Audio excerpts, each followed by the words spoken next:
It's another BumbleKast Mini, this time sponsored by Of the Stars. Let's go ahead and get started with this question. Have you thought of any storylines for the shadow androids, like a further exploration of sentience? Yeah, but Sega seems really not keen on them showing up. Like, just getting their background appearance in Tangle and Whisper was a bit of a trick, so I don't think they're really available to us right now. Dang. Does Sega or you consider Sonic's villains to be an official rogues gallery in the same vein as Spider-Man and Batman's villains? I don't think that's how Sega sees it. At least I've not received any guidance like that, and I don't see it that way personally. I don't know, that just doesn't feel right to me. I feel like a rogues gallery is a larger pantheon of characters that directly reflect aspects of the hero, or either through characterization or skill set, whereas Sonic's stable of antagonists I feel like are more individually classified. They're more niche. They're like, the Babylon Rogues are his racing enemies, and Eggman is his regular enemy, and the rest are the expendable enemies because they usually are gone by the end of the game. So I don't know. I don't feel like Rogues Gallery really fits. Yeah, it's kind of odd, but I'm sure I've used the term in the past, and that's more of a shorthand, so folks know what I'm talking about. But technically speaking, I don't know if it's the most apt terminology. Right. Next up, the fans have been getting mixed messages on Classic Sonic's placement in this canon for years, but will that placement even mean anything once it's decided? Here, I can answer that one for you, Ian. Probably not. Depends on if it sticks. If no, Sticks is in made, Sonic Boom and should be in Modern. Yeah. If a decision is made and it's adhered to going forward, then sure. If it's not, then it's no different than anything else up to this point. Yeah, will it matter? It's really all I can say. Sonic Prime is opening Sonic up to the multiverse once more, but had you considered exploring that avenue of storytelling in IDW in a similar way to Archie? It wasn't what I was immediately thinking about, no. I wanted to establish what IDW Sonic was first and foremost and explore that world sufficiently.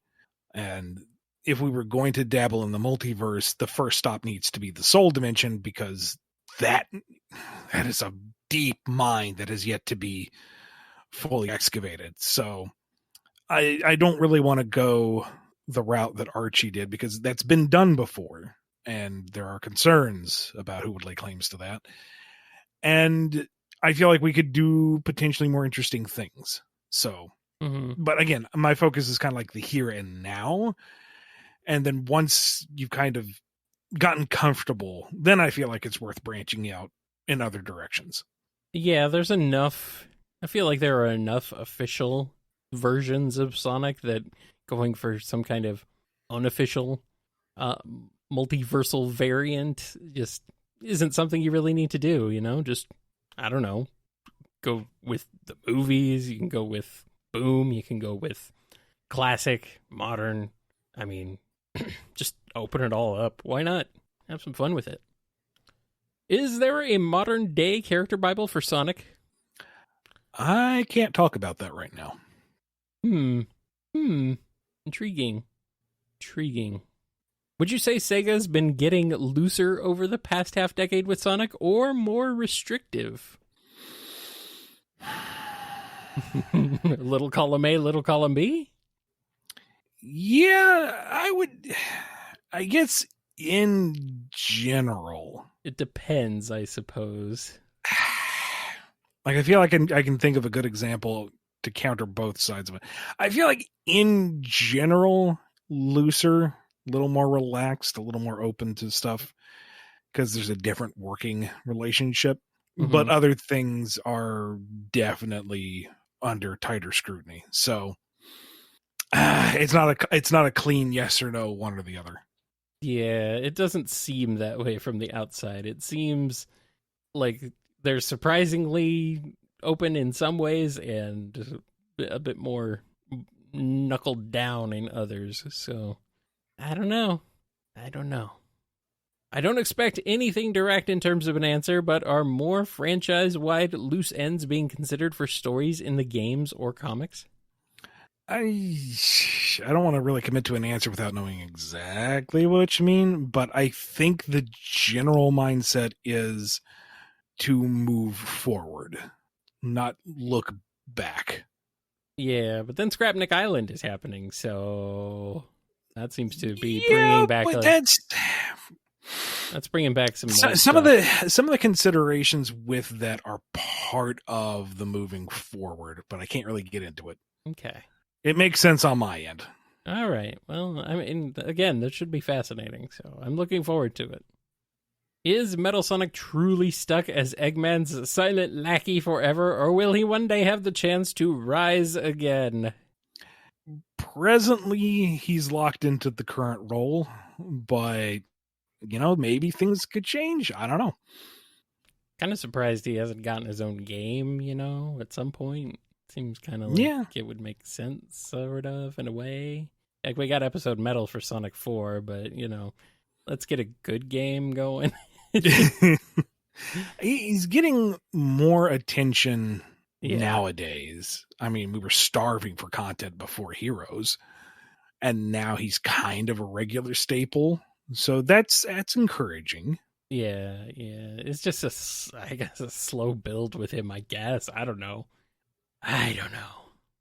Will we see space travel in Sonic, either akin to the Movieverse or in some form, perhaps through a Sega Sonic Cosmo Fighters inspired story? This is the second time that's come up recently. Yeah. Well, I mean, let's be honest, that ship design was pretty sick. It is pretty cool. Well, it kind of falls under the same purview as the Multiverse in that, going into space has a lot of options. There's a lot of things to explore and do and places to go.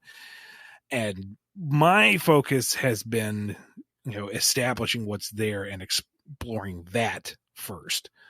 Once we've established that enough, then maybe go off and bother other planets and other dimensions and whatnot.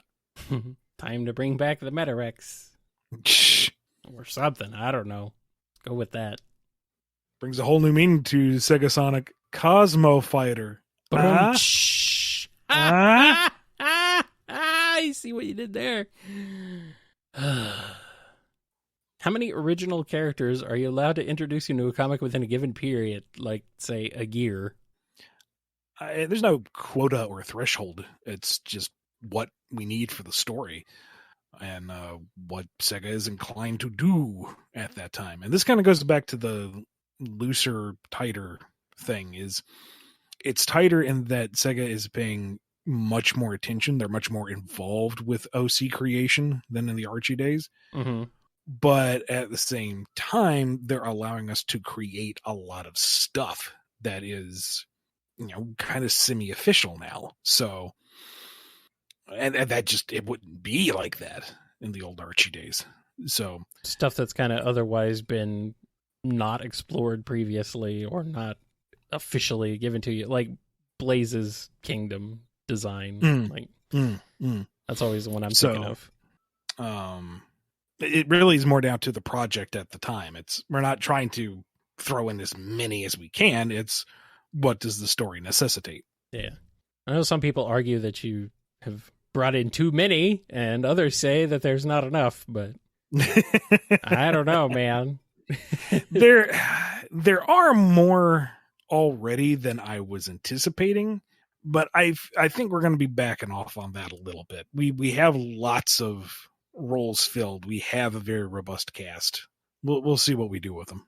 Yeah. The argument I think boils down to is that you have the game cast. Why aren't you using them more than the other original characters for the comics? And I get it. I know you guys want to see your favorite Sonic characters, but Sega's just like, no, can't write a story about them. They can only be involved in someone else's story, which is dumb. Why are they like that? Help me understand, Ian. It's not exactly like that. Okay, that's very let- reductive and, not exactly accurate. I know. But still, I'm not too far off, am I? We're approaching the line where one should not bite the hand that feeds, Next question. I know Sonic's vintage media is a complicated topic, but how close are you to just giving up on that side of the franchise's legacy? What vintage legacy? Are they talking about the Freedom Fighters, Sad AM? I don't OVA? know. Are we talking whole pre-boot, post-boot? Like OVA, we might be able to get an homage here and there, but those elements are never coming back. Probably not directly, no. Pre-boot and reboot are done. Those chapters are closed. We're not getting them back. I mean, post-boot, you'd need a lot of stars to align to see reprint stuff, maybe, but Sega's not going to run multiple conflicting continuities at once. That's just not going to happen. Yeah, unfortunately. I mean, it's Sega just doesn't really seem interested in bringing back a lot of this older stuff or really even acknowledging it, which is very, very sad. It's disappointing. It's like we could, but no. At the same time, I do understand from their angle that you don't want too many competing interpretations of your material. Like right now we have 3. Right. You got your modern, you got your classic, and your movie, and that's a lot to ask general audiences to keep track of it. Anyway, you start factoring in, Adventures of and Sad AM and Underground and X and Boom, and where they are the same and where they are similar and where they're different, and it's a lot. The Sonic fans, they catalog it all, they follow it all because we're hardcore. We have drunk deep of the Kool-Aid, and I think in the previous one, the High C and the Sunny D that is Sonic. But for the vast majority of folks who are consuming this, that's a lot to ask. Well, I mean, it doesn't even have to be like individual continuities. I mean, just elements of the older media, bringing those back and integrating them in new ways. Well, but then those elements have to be cleared in terms of proper ownership, and they have to be modified to fit with the current standards and practices, and that's a lot. That is a lot to do. That's a lot of paperwork. That's a lot of work to do. Yes, it is. Which I want to see done, don't get me wrong, but I also understand not wanting to expand that much effort for niche material. Yeah, I guess. Oh, the professional in me makes so many people happy, though. It would make so many fans happy. The professional in me sees the rationale. The passionate fan in me doesn't care. Yeah. Give me all the toys. But yeah, that's not my call to make. And our last question. Have you considered the name of the planet being named differently depending on culture? I.e., humans call it Earth. Anthropomorphics call it Mobius. It's a weird thing to call them anthropomorphic. Well, what else you got to call them? Mobians. Yeah. That's a fun take on it, but that kind of goes back to the earlier point, is for the general populace, are you trying to maintain standards and practices with all your marketing partners and maintain that humans call it Earth and Mobians call it Mobius, and these are what these two are? Or do you just say you call the planet Earth? You just don't make it any more confusing than it has to be. We already have enough issues of people still saying that what Izuka-san said was a mistranslation regarding Two Worlds when it was not. When it was confirmed several times over that it was not, and it literally was 2 separate worlds. Yes, it was. I mean, I think that's a fine middle ground, but it's also not as easy and digestible a soundbite as it's Earth. Yeah, Earth is easy. Or just call it Sega Saturn. I like that suggestion. That's a good suggestion right there. Yep, there we go. Well, that's all we got. Thank you to Of the Stars for sponsoring this BumbleKast Mini. Head over to patreon.com/BumbleKast and Ko-fi.com/BumbleKast to see how you can get a BumbleKast Mini of your own. All right, we'll see you next time.